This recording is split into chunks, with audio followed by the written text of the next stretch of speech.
जय जिनेंद्र बंधुओं, आज हम आपको नमोकार महामंत्र के बारे में बताएंगे। नमोकार मंत्र कौन सा है, मंत्र किसे कहते हैं, पंचपरमेष्ठी का क्या स्वरूप है, नमोकार मंत्र का क्या महत्व है और क्या लाभ है, इसके जाप की विधि क्या है, नमोकार मंत्र की विशेषता क्या है, इसके जाप के प्रभाव से क्या क्या हुआ, ये सारी बातें आज हम आपको एक एक करके बताने वाले हैं। सबसे पहले जानते हैं नमोकार मंत्र कौन सा है।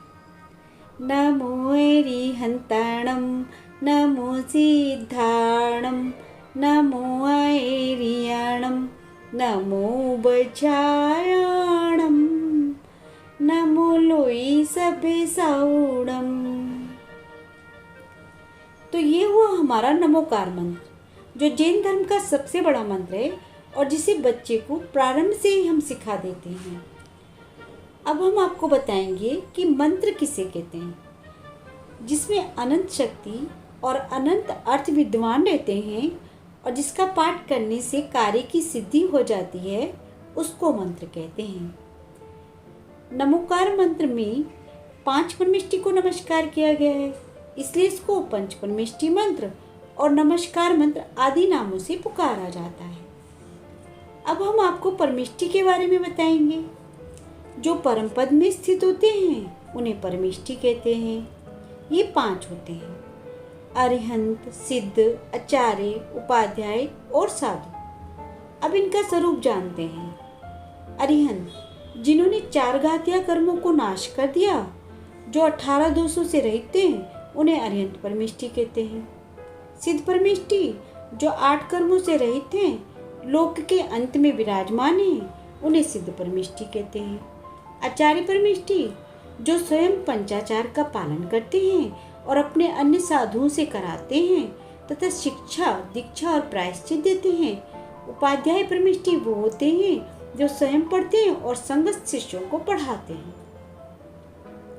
साधु परमेष्ठी ज्ञान, ध्यान, तप में लवलीन रहते हैं और आरंभ परिग्रह से रहित होते हैं। अब हम आपको नमोकार मंत्र का महत्व बताते हैं। ध्यान से सुनिएगा। नमोकार मंत्र का महत्व ध्यान से सुनिए। नमोकार मंत्र सब पापों को नाश करने वाला है। क्या है? सब पापों को नाश करने वाला है और सब मंगलों में पहला मंगल है नमोकार मंत्र। आइए अब नमोकार मंत्र के नाम जानते हैं। नमोकार मंत्र को हम किन किन नामों से पुकारते हैं, ये समझते हैं। इस मंत्र के अपर नाम हैं पंचपरमेष्ठी मंत्र, अनादि मूल मंत्र, अनादि निधन मंत्र, अपराजित मंत्र, नमस्कार मंत्र, मूल मंत्र, मंत्रराज आदि। आप हमें बताएं, क्या आपने इतने सारे नाम नमोकार मंत्र के पहले सुने थे? यद्यपि सिद्ध परमेष्ठी सबसे बड़े होते हैं, लेकिन पहले अरिहंतों को नमस्कार किया जाता है। तो आप हमें ये भी बताएं कि अरिहंतों को पहले नमस्कार क्यों किया जाता है। क्वेश्चन सरल है और आप आसानी से उत्तर दे देंगे। तो आप हमें ज़रूर बताएं कि अरिहंतों को नमस्कार हम पहले क्यों करते हैं और सिद्धों को बाद में क्यों करते हैं। इस मंत्र में 5 पद, 35 अक्षर और 58 मात्राएं होती हैं। इस मंत्र को सठखंडागम ग्रंथ के मंगलाचरण के रूप में ईसा की पहली शताब्दी में आचार्य पुष्पदंत महाराज ने लिपिबद्ध किया था और ये मंत्र प्राकृत भाषा में है। अब एक और महत्वपूर्ण जानकारी हम आपको देते हैं। ये मंत्र कहीं भी पढ़ा जा सकता है, लेकिन अपवित्र स्थानों में मन में ही पढ़ना चाहिए।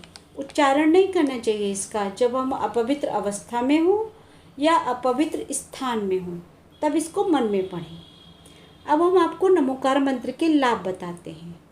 ये मंत्र अनेक शक्तियों का खजाना है।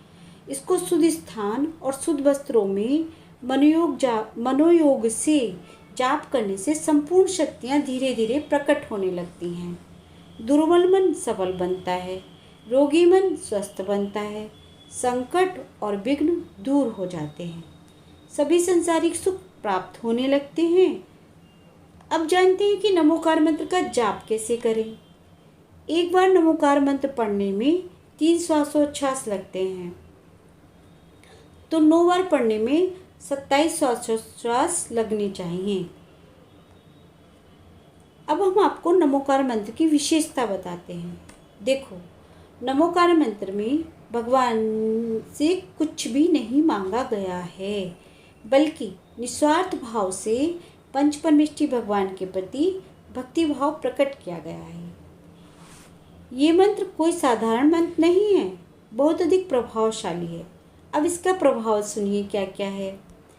इस मंत्र के प्रभाव से कुत्ता देव बना, द्रौपदी के सील की रक्षा हुई, सोमा सती के हार का सर्प पुष्पमाला में परिवर्तित हो गया, एक ग्वाला चंपा नगरी में सुदर्शन सेठ हुआ, जटायु देव बना तथा मंत्र को पानी में लिखकर मिटा देने से शुभोम चक्रवर्ती ने मंत्र का अपमान किया और 7वें नरक में गया। तो ये था इस मंत्र का प्रभाव। तो बंधुओं, आज हमने नमोकार मंत्र के बारे में एक बहुत महत्वपूर्ण जानकारी आपको दी। आशा ही जानकारी आपके लिए उपयोगी होगी और आपको अच्छी भी लगी होगी। तो जय जिनेन्द्र।